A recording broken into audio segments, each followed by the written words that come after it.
नमस्कार दोस्तों, मेरा नाम है विकास और एक बार फिर से मैं स्वागत करता हूं आपका एक और नई वीडियो में। आज की इस नई वीडियो में बात करने वाले हैं कि जो हमारे सामने स्क्रीन पर एक और बेहतरीन क्वेश्चन होगा, जो क्लास 10th मैथ्स के लिए जो आपका इंपॉर्टेंट पार्ट होगा उसके बारे में यहाँ पे बात करने वाले हैं कि कैसे आप इस क्वेश्चन को सोल्व करेंगे, को क्वेश्चन का तरीका होगा, पूरा अप्रोच में यहाँ पे आपको बताने वाला हूँ। तो आप मेरे साथ में एंड तक आप लोग जरूर बने रहेंगे। तो साथ ही बात करने वाले यहाँ पे क्वेश्चन आपके सामने लिखा हुआ है। इससे पहले मैं आपको थोड़ी सी जानकारी दे देता हूँ कि जो एक तो हमारे पास में क्या है विकी सर 2.0 वाईटी चैनल है, उसको जाकर आप लोग जरूर देखेगा। और एक हमारे पास में विकी 9 क्लासेज वाईटी चैनल है, उसको भी जाके आप लोग जरूर देखेगा। वहां पे आपको वो ऑथेंटिक कंटेंट मिलेगा जो आप एग्जाम की तैयारी कर रहे हैं, तो आपको बेहतरीन लेवल के साथ में क्वेश्चन का तरीका कैसे आपको सोल्व करना है, पूरा बेस्ट तरीका होगा, मैं अब तक वहाँ पे डिलीवर करवाने वाला हूँ और अच्छे से मैंने पहले बताया है और मैं आगे भी आपको बताता रहूंगा। क्वेश्चन यहाँ पे दे रखा है कि जो आपके सामने 3x² माइनस के 4 रूट 3x प्लस के 4 बराबर 0 का एक गुणनखंड बनाएंगे और हमारे पास में इसका शून्य का निकालेंगे। तो वो शून्य का आप कैसे निकाल सकते हैं, तो आइए मेरे साथ में,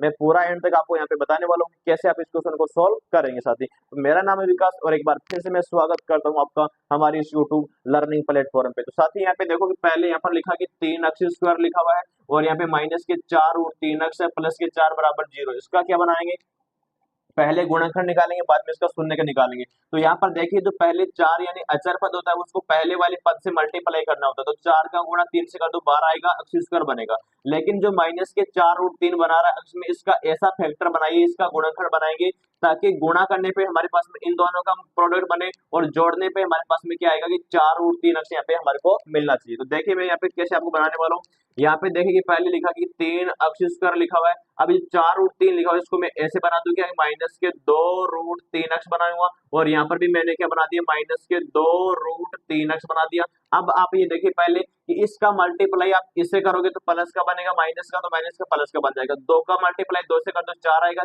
3 का मल्टीप्लाई 3 से कर दो 12 बनेगा और x का मल्टीप्लाई x से कर दो x² बनेगा और प्लस का यहाँ पे हमारे पास में क्या बन गया, 4 बराबर यहाँ पे क्या बन गया है, 0 बन गया। अब यहाँ पे इसको सोल्व कर लेते हैं। तो पहले देखिए हमारे पास में क्या बना रखा है, ये हमारे पास में डिसिप्लिन क्या होगा कि यहाँ पे 3 इसमें आ रहा है, यहाँ पे रूट में 3 आ रहा है, तो इसमें कॉमन आउट क्या करोगे आप लोग, पहले यहाँ पर आपको निकालोगे इसमें कि रूट 3x कॉमन निकालो। तो यहाँ पर आपके सामने क्या बनेगा, यहाँ पर आएगा कि रूट 3x बनेगा। यहाँ पे तो 2 आपके सामने बचा हुआ उसको लिखिएगा, रूट 3x आपने पहले से यहाँ पे कॉमन निकाल दिया, तो यहाँ पर इसको बंद कर दीजिए। अब यहाँ पे देखो माइनस का आगे आपको कॉमन निकालना है, यहाँ पे तो माइनस के निकालेंगे कॉमन। देखो यहाँ पे आपके पास में रूट 3x बनना चाहिए, तो इसमें से आप 2 कॉमन निकालिए, तो 2 को यहाँ पे कॉमन आउट कर देंगे। तो यहाँ पर क्या बना कि रूट 3x बन गया, क्योंकि जो रूट 3x है जैसा यहाँ पे बना रहा है वैसा ही हम यहाँ पर बनाएंगे। प्लस कॉमन निकाला तो यहाँ पर हमारे पास में माइनस का आएगा, 4 का क्या बनाएगा कि 2 बनाएगा और बराबर में हमारे पास में क्या बना रहा है, 0 बना रहा है। अब ये देखिए कि जो रूट 3x माइनस 2 है यहाँ पे कॉमन बना रहा है, तो इसको फिर से आप कॉमन निकालिए, तो यहाँ पर क्या बनेगा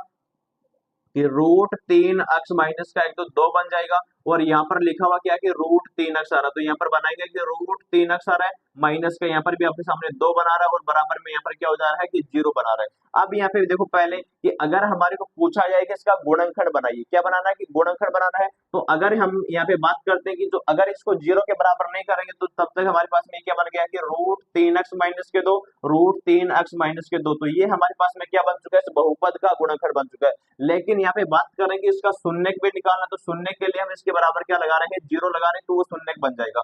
तो यहाँ पर पहले देखिए तो यहाँ पर हमारे पास में क्या बना रहा है कि पहले ये वाला इसको 0 कर दो कि रूट 3x माइनस के 2 को यहाँ पे 0 करेंगे और एक बार इधर वाली साइड क्या है, यहाँ पर भी हमारे पास में बना रहा है कि रूट 3x माइनस के 2 बराबर 0, उसको 0 कर दीजिए। तो यहाँ पे पहले x का मान निकाल लेते हैं यहाँ पे, तो x बराबर क्या आएगा, ये माइनस का 2 आगे पहुंचा दो तो क्या आएगा, यहाँ पे प्लस का 2 आएगा और बट्टे में यहाँ पे जो रूट 3 आएगा वो इसके नीचे आ जाएगा। तो यहाँ पे पहला गुणनखंड क्या बनेगा, x का वैल्यू 2 बटे रूट 3 बनेगा। यहाँ पे इसका भी वैल्यू निकाल दो तो यहाँ पर क्या आएगा कि जो रूट 3x यहाँ पर बन गया है और बराबर में क्या आएगा, ये प्लस का 2 बन जाएगा। यहाँ पे x का वैल्यू निकालिए तो क्या बनेगा कि x बराबर क्या आएगा कि 2 बटे यहाँ पर भी हमारे पास में रूट 3 बनेगा साथी। तो इस प्रकार से आपके पास में इसके क्या बन चुके हैं, 2 शून्य आपको यहाँ पे मिल चुके हैं साथी। तो इस प्रकार से आप इनका शून्य बनाएंगे और अगर यहाँ पे 2 शून्य बन गए तो अब आपको पूछा जा सकता है कि जो शून्य का जो गुणनफल होता है उसको निकालिए और शून्य का जो योगफल है उसकी जांच भी कर लीजिए। देख लेते हैं यहाँ पे क्या बनता है। तो पहले देखिए जो मूल्यों का योगफल होता है कि उसको बोलते हैं कि अल्फा प्लस का बीटा होता है, वो माइनस का यहाँ पर क्या होता है कि बी बटा ए बनता है। तो यहाँ पर देखिए पहले हमारे पास में जो अल्फा का वैल्यू बना रहा है वो क्या आ रहा है कि 2/√3 आ रहा है। तो इसको यहाँ पर बनाएंगे कि 2 बटे यहाँ पर भी √3 आएगा और बीटा का वैल्यू भी क्या है कि 2/√3 यहाँ पे भी बना रहा है। लेकिन जो ये माइनस का बी आ रहा है वो क्या आएगा यहाँ पे, ये जो वैल्यू लिखा हुआ उसकी बात करते हैं तो माइनस क्या है, वहाँ पे माइनस है तो प्लस का बनेगा। तो यहाँ पर क्या आएगा कि 4√3 आएगा और बटे में क्या आएगा, देखिए ए का वैल्यू यहाँ पर 3 लिखा हुआ तो हमारे पास में क्या आएगा, यहाँ पर की बनेगा 3 बन जाएगा। अब इसको थोड़ा आगे सोल्व कर लेते हैं तो यहाँ पर इसका एलसीएम क्या बनेगा, यहाँ पर तो क्या आएगा √3 आएगा। अब ऊपर के 2 प्लस का 2 हमारे पास में क्या बनाएगा, 4 बनाएगा। इधर क्या बना हुआ है कि ये √3 बना रखा है, यहाँ पे नीचे वाला क्या बना रखा है कि 3 है, तो इस कितने बार कटेगा, यहाँ पर क्या आएगा √3 आएगा। तो ऊपर भी क्या बनेगा 4 बनेगा और नीचे भी हमारे पास में √3 बनेगा। तो इसका जो एलएचएस पार्ट है वो आरएचएस पार्ट के बराबर साथ यहाँ पे मिल चुका है। तो मतलब यहाँ पे क्या हुआ कि जो मूल्यों का जो योगफल बना है वो तो हमारे पास में यहाँ पे एग्जैक्ट आ रहा है। तो अब मूल्यों का गुणनफल भी चेक कर लेते हैं।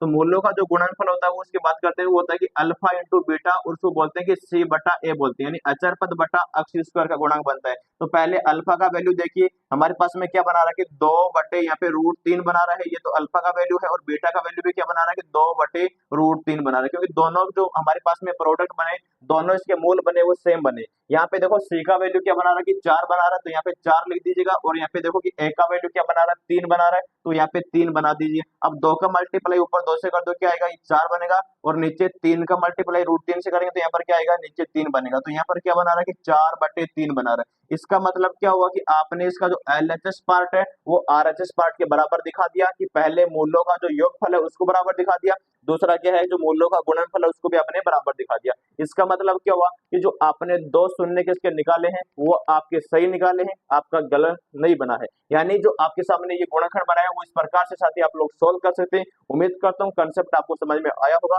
तो प्यार सपोर्ट आप बनाए रखिएगा और ऐसे ही नई वीडियो नए कंसेप्ट के लिए आप चैनल को फॉलो जरूर करेंगे और सब्सक्राइब इसको जरूर करेंगे। Thank you so much, love you all, जय हिंद।